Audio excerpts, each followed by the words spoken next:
Capítulo 16. Inimigo número 1. Falta de entendimento daquilo que significa. Autor Kennedy Reagan. Parte 4. Ser nova criação em Cristo. Louvado seja Deus. Compartilhe e se inscreva em nome de Jesus. Vejamos os 6 grandes inimigos da fé.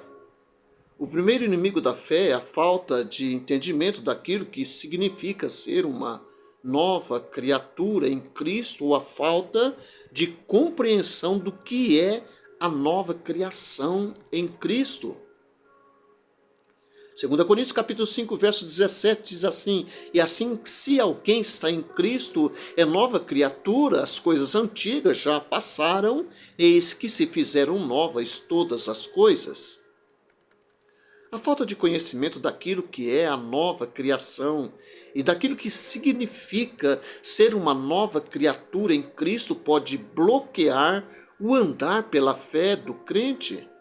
Muitos crentes não sabem que são novas criaturas, pensam que a única coisa que Deus fez foi somente perdoar seus pecados. Mas nada adiantaria para um pecador se ele somente recebesse o perdão dos seus pecados. Ele ainda iria para o inferno, ainda seria um filho do diabo. O pecador tem que nascer de novo, tem que se tornar uma nova criatura em Cristo Jesus, tem que receber uma nova natureza, a natureza de Deus. Está em 2 Pedro capítulo 1, versos 4. Nós, como crentes, não somos somente pecadores perdoados, não somos membros da igreja pobre e miserável. Somos novas criaturas, criados por Deus em Cristo Jesus, com a própria vida e natureza de Deus em nosso espírito. 2 Coríntios capítulo 5, verso 17 diz isto: Somos filhos de Deus, herdeiros de Deus e co-herdeiros com Cristo Jesus. Está em Romanos capítulo 8, verso 17. Muitas pessoas não sabem que têm a vida eterna. Pensa que somente foram salvas do pecado. Mas João diz em sua primeira epístola: Estas coisas vos escrevi a fim de saberdes que tendes a vida eterna, a vós outros que credes em o nome do Filho de Deus.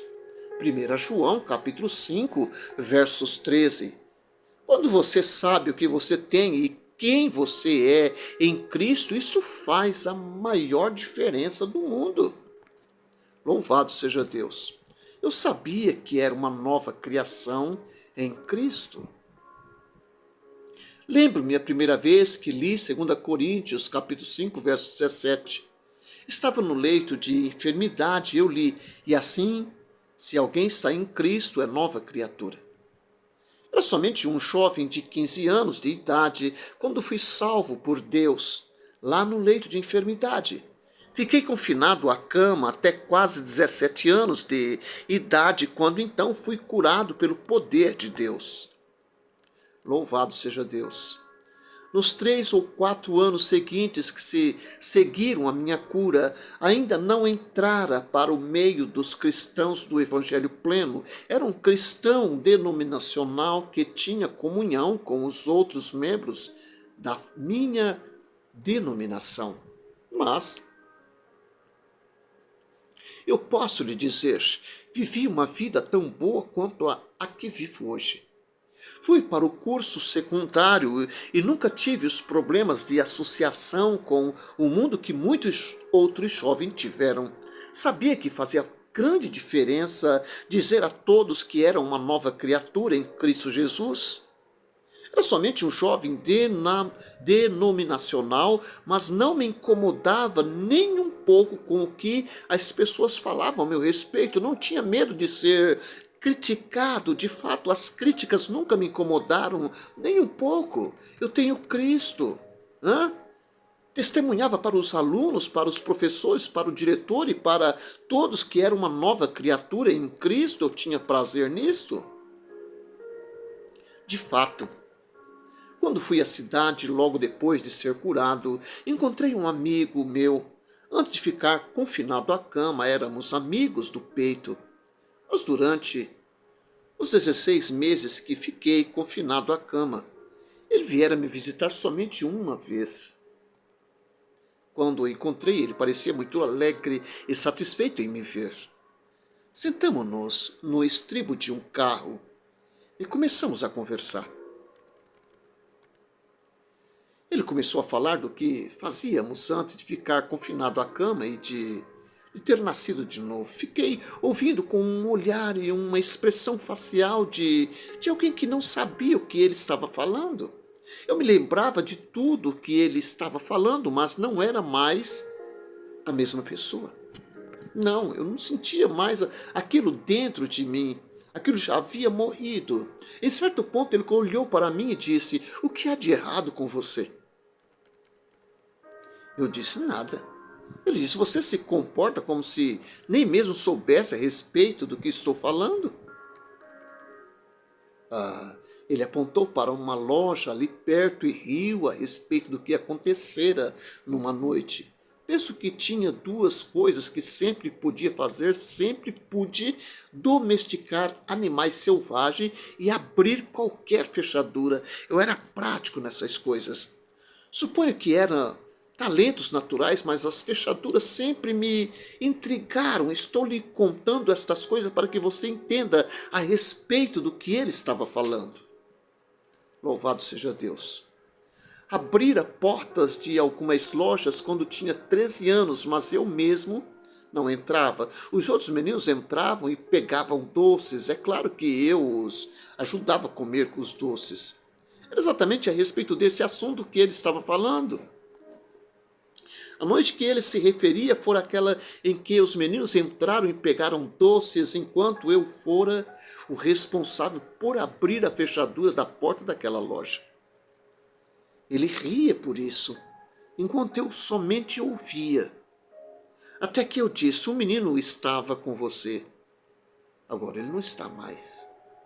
Aquela noite ele estava, mas hoje ele está morto." Ele disse: "Você não morreu? Vejo você sentado aqui bem do meu lado." Disse-lhe que não estava me referindo à morte física. Disse-lhe que ele olhava para meu exterior e que eu me referia ao novo homem do meu interior. Disse-lhe que no meu interior o verdadeiro Kennedy Reagan havia se tornado uma nova criatura em Cristo Jesus. Então lhe citei 2 Coríntios capítulo 5, verso 17. E disse-lhe que ele olhasse para o mesmo corpo, a casa exterior em que habitava, mas que o homem que fora responsável por aquele furto tinha se tornado uma nova criatura e que este novo homem nunca roubara nada. Aquele rapaz sabia que outrora eu era um mentiroso e assim lhe falei que a nova criatura que era agora nunca falou uma mentira e que nunca mais planejaria ou contaria uma única mentira. Disse-lhe que era uma nova criação em Cristo Jesus e que nascera de novo. Lembro-me que ele desencostou do estribo e olhou para mim pensando que eu estava louco. Ele pensava que havia algo errado comigo. Não havia nada errado comigo, tinha me tornado uma nova criatura em Cristo Jesus. Louvado seja Deus. Inimigo número 2, falta de compreensão do nosso lugar em Cristo. Louvado seja Deus. O segundo inimigo da fé é a falta de compreensão do nosso lugar em Cristo e do lugar de Cristo em nossas vidas. Sugiro aos cristãos que façam alguns estudos bem específicos no Novo Testamento, particularmente nas epístolas, pois elas foram escritas para a igreja. E copie todos os versículos que lhes dizem quem são em Cristo e o que têm em Cristo, porque é mais fácil lembrar-se do que se copia. Encontramos nas epístolas expressões tais: em Cristo, nele, em quem. Expressões como essas aparecem 130 ou 134 vezes no Novo Testamento. Digo 133 vezes ou 134 vezes, porque há um par de expressões que não traz exatamente as palavras em Cristo, nele, em quem, mas deixam estas palavras subtendidas. Por exemplo, uso 1 João capítulo 4, versos 4, que diz: maior é aquele que está em vós do que aquele que está no mundo. A outra expressão que gosto de usar é Colossenses capítulo 1, versos 13, que diz: ele nos libertou do império das trevas e nos transportou para o reino do Filho do seu amor. Ele se refere a Deus Pai. Se você recorrer e percorrer o Novo Testamento e confessar: isso é quem sou e é o que tenho, descobrirá que a vida será diferente para você. Preguei numa igreja na qual também sugeri que as pessoas fizessem um estudo dessas palavras que mostram nossa posição em Cristo, conforme usualmente ministro. O pastor daquela igreja me falou a respeito de uma mulher de sua igreja que era formada por uma escola bíblica do Evangelho Pleno e que mais tarde foi para um seminário batista e que recebeu um ou mais graus em educação cristã. O pastor disse que ela era uma das obreiras cristãs mais notáveis que já conhecera. Um mês depois, quando conduzia uma campanha de reavivamento naquela mesma igreja, aquela mulher veio e me disse que escrevera 25 destes versículos em que aparecem estes termos: em Cristo, nele e em quem, e que tinha começado a confessá-los diariamente. Ela me falou que a partir do momento em que começou a escrever estes versículos e a confessá-los, tornou-se uma pessoa completamente diferente. Ela percebeu que até mesmo não ficava mais ansiosa e que pensava e agia de maneira diferente. Disse que se sentia uma nova pessoa. Que coisa maravilhosa! Aquela mulher me disse: sei que não posso nascer de novo 2 vezes, mas parece que eu nasci novamente, de novo. Disse-lhe que o que acontecera foi que começou a andar à luz do que já possuía como cristã. É realmente muito triste como uma pessoa pode ser salva por tanto tempo e não andar à luz do que realmente tem. Se uma pessoa não tem o entendimento daquilo que tem em Cristo e quem Cristo é em sua vida, então sua fé será completamente bloqueada. O entendimento dessas coisas restaurou aquela mulher do hábito da ansiedade e preocupações desnecessárias. Louvado seja Deus. E este entendimento a ajudou a andar na plenitude dos seus direitos e privilégios em Cristo. Isso é muito importante, você ter noção de quem você é em Cristo Jesus. Inimigo número 3, falta de entendimento em relação à nossa posição de justiça em Cristo Jesus. Louvado seja Deus. O terceiro inimigo da fé é a falta de entendimento da justiça. O que ela é? E o que ela concede ao crente? A falta de entendimento da justiça mantém as pessoas em escravidão mais do que qualquer outra coisa. Falei no capítulo 14 a respeito da minha experiência pessoal para que pudesse entender a minha condição de justiça de Deus em Cristo. Nunca me esquecerei que quando estava no leito de enfermidade comecei a ler as Escrituras e recebi o entendimento a respeito de assuntos tais como a fé e a cura.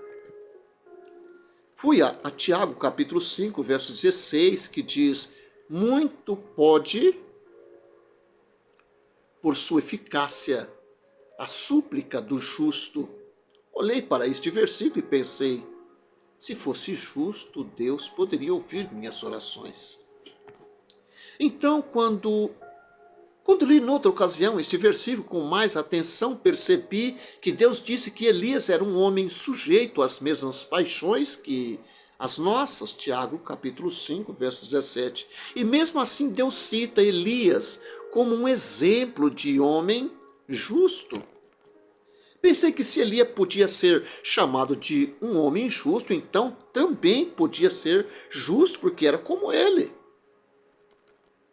Elias teve seus momentos de altos e baixos. Pensei comigo mesmo, como Deus pode chamar Elias de justo se Elias foi uma pessoa tão inconstante?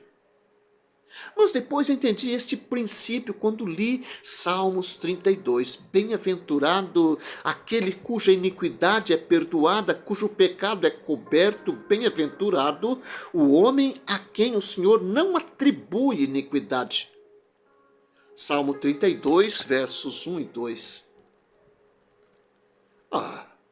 Deus imputava justiça no Antigo Testamento àqueles cujos pecados tinham sido cobertos pelo sangue de touros e bodes. Descobri então que 2 Coríntios capítulo 5, versos 21 diz: aquele que não conheceu o pecado, ele o fez pecado por nós, para que nele fôssemos feitos justiça de Deus. Ora, isso é glorioso e maravilhoso. Percebi que no Novo Testamento o sangue de Jesus propicia todos os nossos pecados e nos purifica de toda injustiça, e que através do novo nascimento nos tornamos uma nova criatura justa. Deus não faz nenhuma nova criatura que não fosse justa. Ele nos fez novas criaturas que são justas em Cristo. Somos filhos e filhas de Deus e podemos permanecer diante dele como se nunca tivesse pecado. Que coisa linda e maravilhosa. Podemos estar diante dele sem qualquer embaraço, culpa ou condenação. Não precisamos ficar paralisados de medo na presença do nosso Pai Celeste.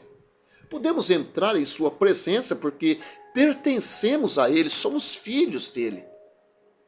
Quando nascemos de novo, nossos pecados foram perdoados, pois a nossa vida passada deixou de existir. Deus disse que não mais se lembraria das nossas transgressões. Está lá em Isaías 43, 25.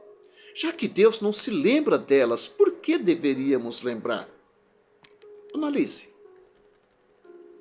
Alguém poderia dizer que tem pecado desde a sua conversão e que tem fraqueza em algumas áreas, mas eu tenho boas novas para essa pessoa. Em 1 João capítulo 1, versos 9, lemos: se confessarmos os nossos pecados, ele é fiel e justo para nos perdoar os pecados e nos purificar de toda a injustiça. Quando um crente peca e sente-se culpado, aparece um sentimento de injustiça. Ele se sente embaraçado e espiritualmente inferior para entrar na presença de Deus. Mas Deus provê, louvado seja Deus, duas coisas para o crente que peca. Primeiro, quando ele confessa os seus pecados, o Senhor o perdoa. Segundo, a Bíblia diz que Deus também nos purifica de toda injustiça. Injustiça é a palavra justiça com o prefixo in. E por isso significa não justo. De acordo com 1 João capítulo 1, versos 9, o crente é purificado da não justiça. Portanto, é feito justo novamente pelo sangue de Jesus, que de fato o purifica de todo o pecado. Constatei muitas vezes que quando as pessoas entendem isso, são automaticamente curadas. Sim, são curadas. Muitas vezes a razão pela qual muitos cristãos não são curados é porque se veem debaixo de condenação, achando que Deus está zangado com eles. Não entende que são justiça de Deus em Cristo? Está em 2 Coríntios capítulo 5, versos 21. Certa vez, um ministro da igreja episcopal da Inglaterra, que tinha 80 anos de idade, pediu para que Smith fosse à sua casa, pois ele queria receber o batismo com o Espírito Santo. Smith foi à sua casa. Quando chegou lá, leram as Escrituras e começaram a orar. Smith disse que nunca ouvira oração tão bonita, mas Smith disse ao homem que Deus não está interessado em oração bonitas. Deus está interessado na fé. Enquanto oravam, o homem disse: Deus me fez santo. Aquele homem pensava que para estar em condições de receber o Espírito Santo, teria que ter sido feito santo. Smith então pediu para que se levantasse e explicou-lhe que ele já era santo, pois era um crente que o sangue de Jesus já o tinha purificado de todo o pecado. Naquele mesmo instante, o homem começou a falar em línguas. Não era necessário de nada mais do que ser salvo para que pudesse ser cheio do Espírito. Quando entendemos que somos justiça de Deus em Cristo, saímos do lugar estreito dos fracassados, das fraquezas, e entramos na plenitude de Deus. Louvado seja Deus. Isso é muito importante. Inimigo número 4. Falta de entendimento do nosso direito de usar o nome de Jesus. Nós temos que entender essas coisas. O quarto inimigo da fé é a falta de entendimento do nosso privilégio e direito de usarmos o nome do Senhor Jesus Cristo. Esta falta de entendimento irá nos manter cativos e nos trará um sentimento de fraqueza. Mas quando sabemos que o nome fará, podemos tomar o nosso lugar de autoridade sobre Satanás e então desfrutar da vitória. Muitos crentes entendem que o nome de Jesus pode ser usado em oração por causa daquilo que Jesus disse em João capítulo 16, versos 23 e 24. Se pedirdes alguma coisa ao Pai, Ele vô-la concederá em meu nome. Até agora nada tendes pedido em meu nome. Pede e recebereis, para que a vossa alegria seja completa. Jesus também disse algo mais a respeito do uso do seu nome no capítulo 16 de Marcos. Capítulo 16, versos 15 a 18. Ide, portanto, por todo o mundo e pregai o evangelho a toda criatura. Quem crer e for batizado será salvo, quem, porém, não crer será condenado. Esses sinais hão de acompanhar aqueles que creem em meu nome: expelirão demônios, falarão novas línguas, pegarão em serpentes, e se alguma coisa mortífera beberem, não lhes fará mal. Se impuserem as mãos sobre os enfermos, eles ficarão curados. Louvado seja Deus. Esses sinais seguem aqueles que creem no Evangelho. Esses sinais não eram somente para a igreja primitiva ou para os apóstolos. Esses sinais não são só para pregadores, esses são para todos nós, para todos os crentes. Os crentes podem expulsar os demônios em nome de Jesus. Não creio que Jesus se refira aqui em Marcos 16, 17 somente a respeito da expulsão de demônios de alguém possesso. Creio que ele se refere à autoridade de todo crente. É aquela mesma autoridade que todo crente tem sobre os demônios por meio do nome de Jesus. O versículo 18 diz que, através do nome de Jesus, os crentes falarão em outras línguas. Em seu nome, os crentes imporão as mãos sobre os enfermos e eles se recuperarão. Os crentes podem impor as mãos sobre os enfermos em nome de Jesus e então eles ficarão bem. A Bíblia diz que outra maneira de receber a cura é chamar os presbíteros da igreja, Tiago capítulo 5, versos 14 e 15.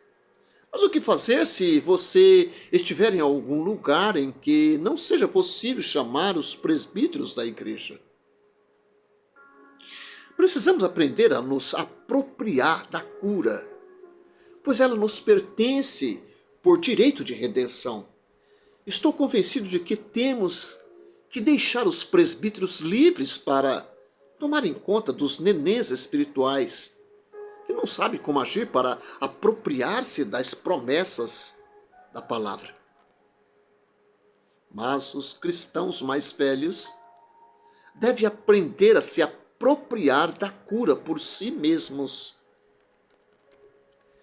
Creio que devemos aprender a usar o nome de Jesus, devemos entender que seu nome tem autoridade e poder hoje na terra e que seu nome nos pertence. Esta é a realidade. Inimigo número 5. Falta de entendimento do que é agir à altura da palavra. O quinto inimigo da fé é a falta de compreensão de como agir à altura da palavra de Deus.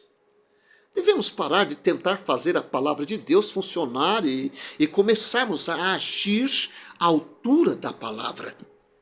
A Bíblia diz: confia no Senhor de todo o teu coração e não te estribes no teu próprio entendimento. Provérbio capítulo 3, verso 5.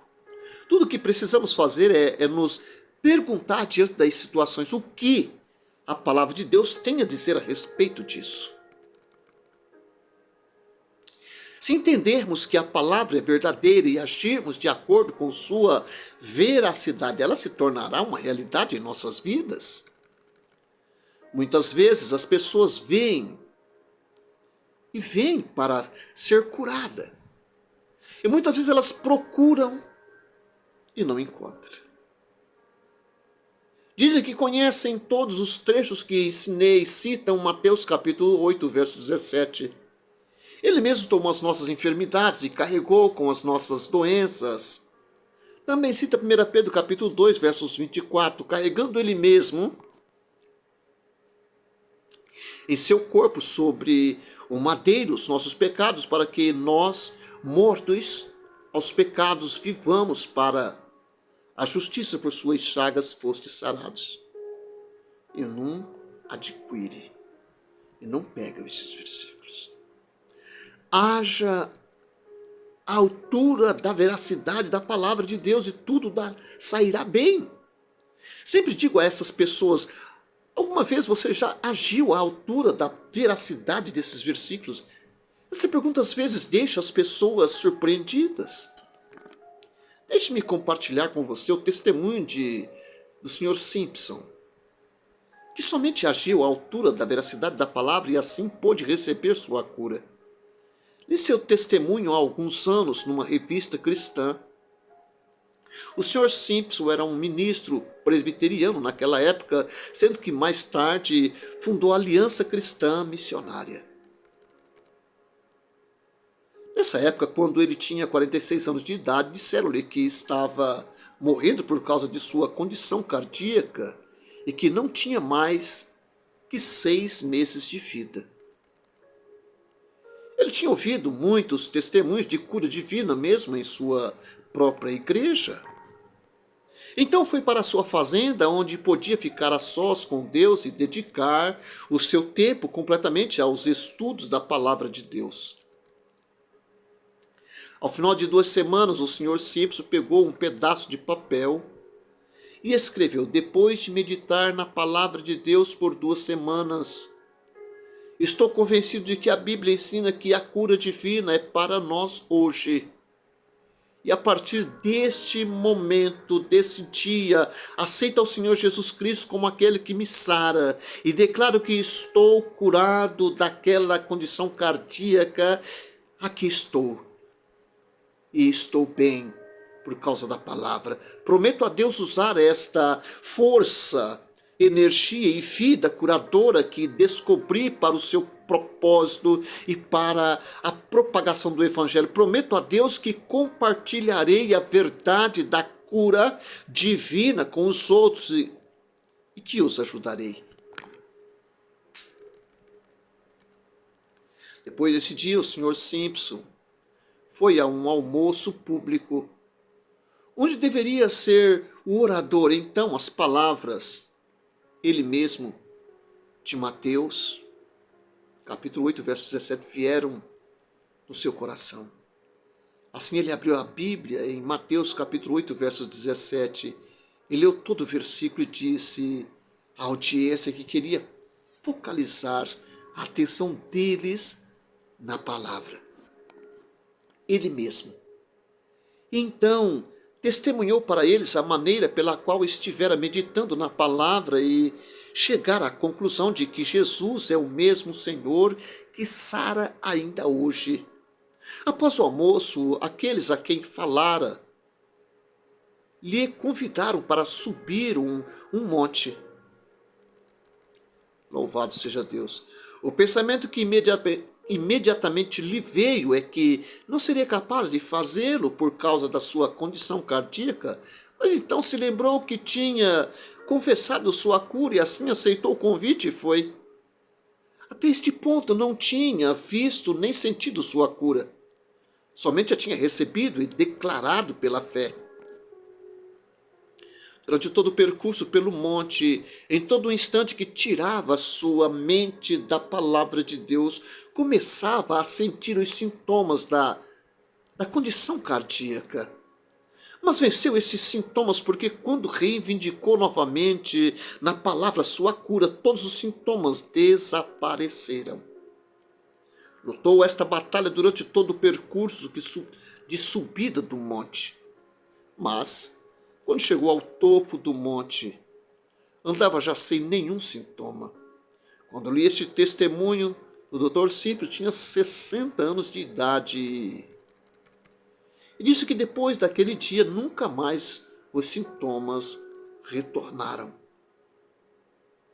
O Sr. Nelson disse que muitas pessoas perdem sua cura por um contra-ataque mais do que por qualquer outro motivo. Um rapaz que era assistente de um capelão na Guerra da Coreia disse que os Estados Unidos conquistaram uma mesma montanha em batalha por 13 vezes e em cada uma dessas vezes perdiam-na de novo. Somente na 14ª vez e conquistaram em definitivo. O mesmo se aplica à fé. A fé verdadeira sustenta as bênçãos de Deus. A fé verdadeira é a filha do conhecimento da palavra. O Dr. Simpson agiu à altura da palavra, então a fé brotou. Ao invés de tentar crer, simplesmente agiu à altura da palavra. Agiu à altura da veracidade da palavra. Inimigo número 6, falta de entendimento. A respeito da necessidade de manter firme a nossa confissão de fé. O 6º inimigo da fé é a falta de entendimento da necessidade de conservarmos firme a nossa confissão de fé. Em Hebreus capítulo 10, verso 23, lemos: guardemos firme a nossa confissão. Nossa fé anda nos passos da nossa confissão. Hebreus capítulo 10, versos 23 diz assim: mantenhamos firme a profissão da nossa fé, sem vacilar, porque aquele que prometeu é fiel. Romanos capítulo 10, versos 10 diz assim: porque com o coração se crê para a justiça, e com a boca se confessa a respeito da salvação. Marcos capítulo 11, versos 23 diz assim: porque em verdade vos afirmo que se alguém disser a este monte, ergue-te e lança-te no mar, e não duvidar no seu coração, mas crer que se fará o que diz, assim será com ele. Certa vez pregava numa igreja em São Luís, quando um jovem ministro daquela igreja me procurou e disse: Sr. Reagan, tenho 32 anos e os médicos disseram que é impossível para minha esposa e eu gerarmos filhos. Você poderia falar e orar conosco? Disse-lhe que sim. Assim conversamos. E sua esposa disse que começaria a confessar que teria um filho. Diz que falaria que teria um filho, ao invés de dizer que gostaria de ter um. Ora, já mudou bastante. 12 meses depois recebi uma carta que dizia que tiveram uma menininha. E tudo que tiveram que fazer foi agir à altura da fé. A fé medita pela nossa confissão. Mais cedo ou mais tarde, nos tornaremos aquilo que confessamos. Há uma confissão de nosso coração e outra dos nossos lábios que, uma vez harmonizadas, tomam a nossa vida de oração tremendamente poderosa, o motivo pelo qual muitos são vencidos é porque têm uma confissão negativa em seus lábios.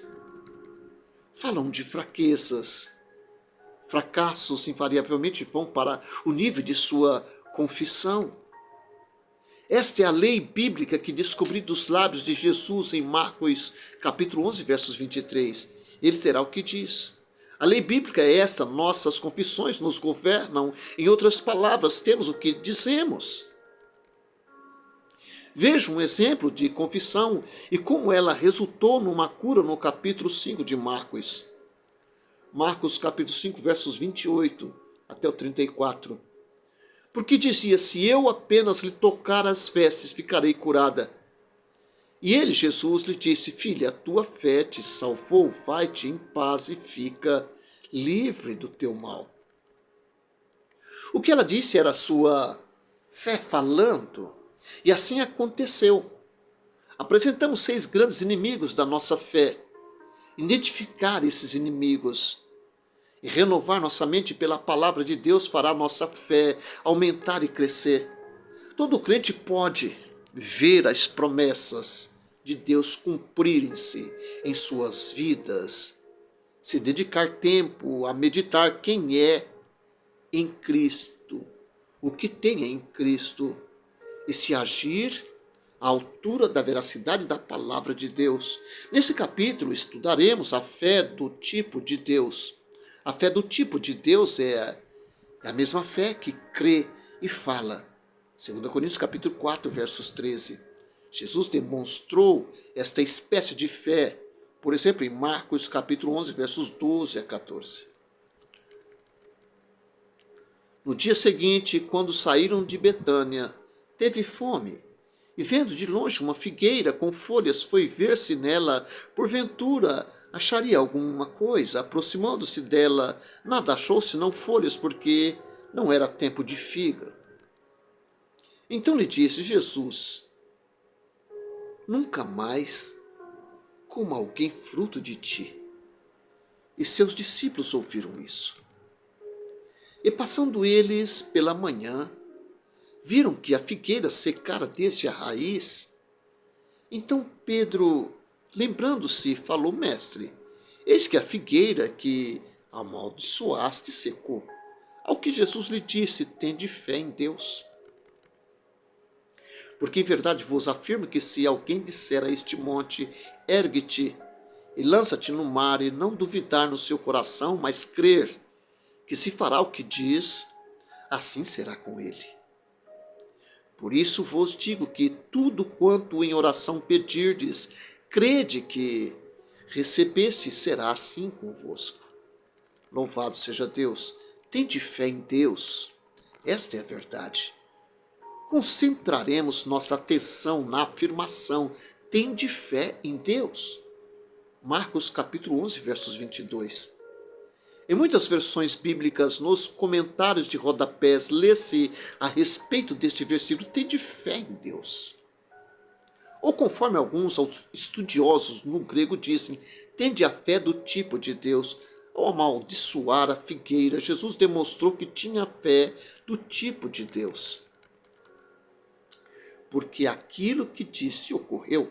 A Bíblia diz que Jesus viu de longe uma figueira com folhas e foi ver se nela porventura acharia alguma coisa, embora o tempo de figos ainda não tivesse chegado. Alguém diria, por que ele procurava por figos se não era tempo de figos? Porque aquele país, aquelas árvores com folhas normalmente tinham figos. Jesus disse à árvore: nunca mais, nunca, jamais alguém coma fruto de ti. Marcos capítulo 11, versos 14.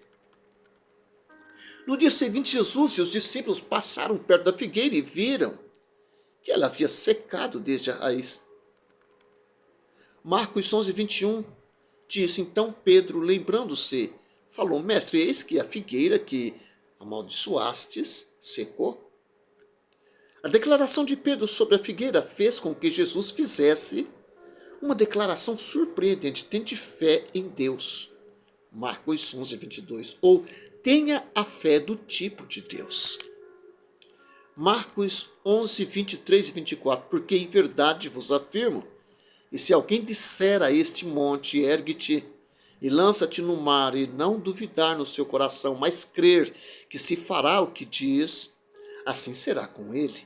Por isso vos digo que tudo quanto em oração pedirdes, crede que recebestes, e será assim convosco. Nos versículos 23 e 24, Jesus define exatamente o que é a fé do tipo de Deus, a respeito do qual falara no versículo 22. A fé do tipo de Deus é a espécie de fé na qual cremos com o coração e confessamos com a nossa boca aquilo que cremos com o coração, e então aquilo se sucede. Jesus provou que tinha esta espécie de fé porque creu no que disse que aconteceria. Disse a figueira: nunca mais coma alguém fruto de ti. É a mesma espécie de fé que criou o universo pela palavra criativa. Hebreus capítulo 11, versos 3 dizem: pela fé entendemos que foi o universo formado pela palavra de Deus, de maneira que o invisível veio a existir das coisas que não aparecem. Como Deus criou o universo, ele creu que aconteceria o que dissera. Ele disse: haja luz. Gênesis capítulo 1, versos 3. E houve luz. Deus chamou à existência o reino vegetal. Gênesis capítulo 1, versos 11 e 12.